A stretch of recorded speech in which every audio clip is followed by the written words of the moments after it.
So here's what Yeah. happened. We gave the implant to the Stars Academy, to Lou Elizondo, and it got sent up to Stanford.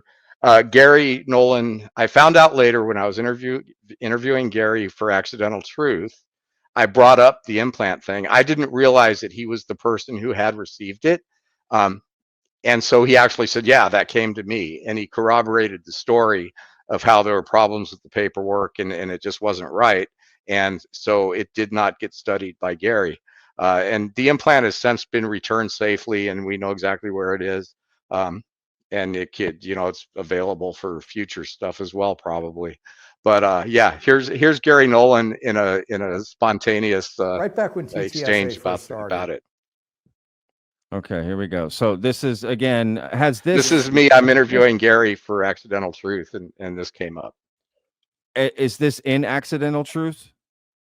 No, This clip? So this hasn't been No, shared either. This is off. Nobody's ever seen this. No, this is the first Yeah. time.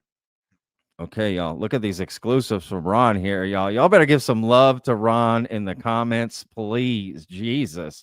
If I could reach to the screen and hug Ron right now, I would. All right, here we go. Ron James talking to Dr. Gary Nolan, Stanford professor. Footage not included in the first Accidental Truth, again, about this implant. Here we go. Right back when TTSA first started, and they were making some statements about having some materials. We had a metallic biological sample, MUFON, that was a supposed implant removed from somebody. We took this thing and we preserved it properly in laboratory conditions, and we gave it to Lou Elizondo. Now, the word was that it made it to Stanford, which may have been you. The material did come to me, and I returned it as is. You know, when you're talking about taking something out of somebody's body, it needs pathology review first, right? It needs to go to a pathologist to make sure that it wasn't cancer. So, I mean, my statement back to them was, I'm sending you this back tomorrow. I just got it today because I don't have a consent form. You want me to do stuff on it, but if it hasn't gone through, I see no pathologist's review here.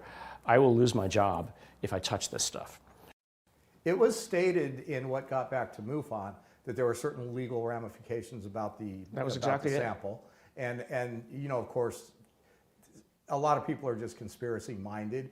They're like, oh, well, they just destroyed it so it couldn't be properly analyzed. No, there's plenty of other, to be honest, there's plenty of other acclaimed implants that at some point it might be worth taking a look at. There's Roger Lear's stuff. Only once I see that there is, you know, evidence of consent. Even if the person is deceased, you still have to have evidence of consent from the family, right?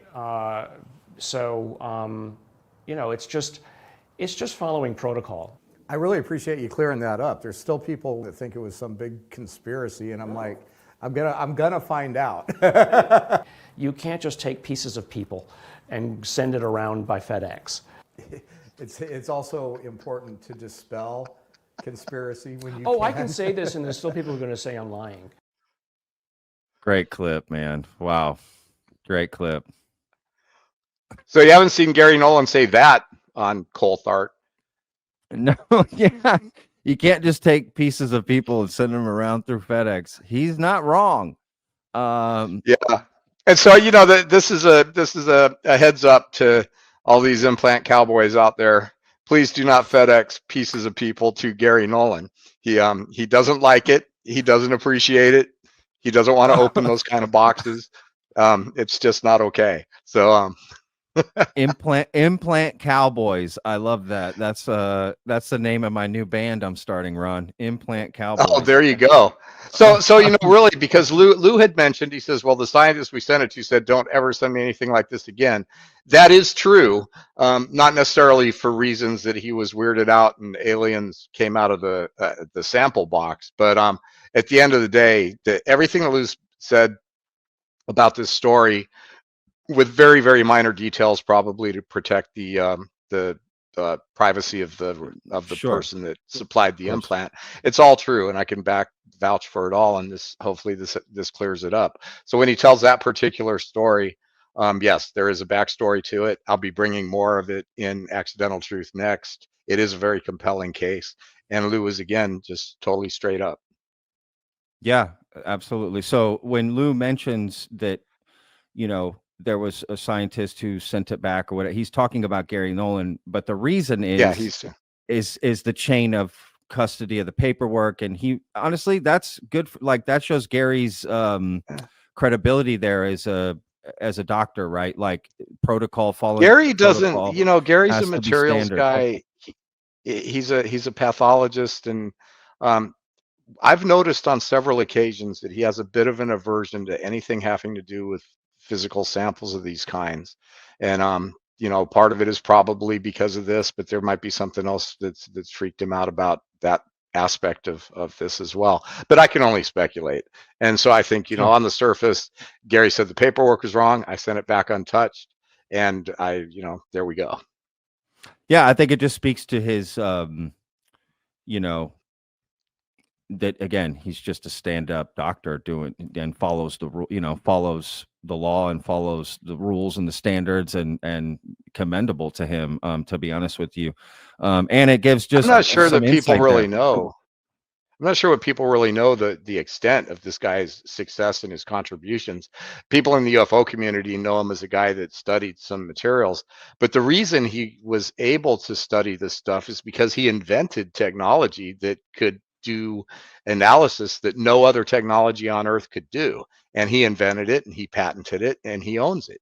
And some of the things that he talked about these materials is going to come up in Accidental Truth next as well, because believe it or not, we have new evidence regarding Linda Moulton Howe's little triangle of zinc and bismuth that is absolutely mind-boggling. And Gary Nolan is, some of the things that he said are going to come into play with that as well. And Hal Putoff and some of the things Hal said, and Travis Taylor is involved.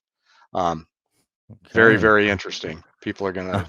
We'll give you some teasers later, but that Roswell's one of the gifts that keeps on giving. This little piece of material that Linda got is another one.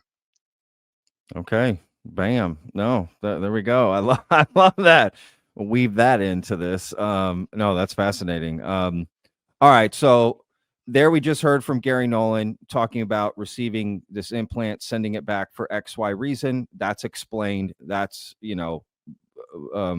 and it gives more credibility to Lou's story that this is all connected, and that what he was saying was it, right? And move on. We have the full lab reports that we have a limited lab. It's what you might call a level 1 lab, but we do have results of the testing of this that'll be in the film.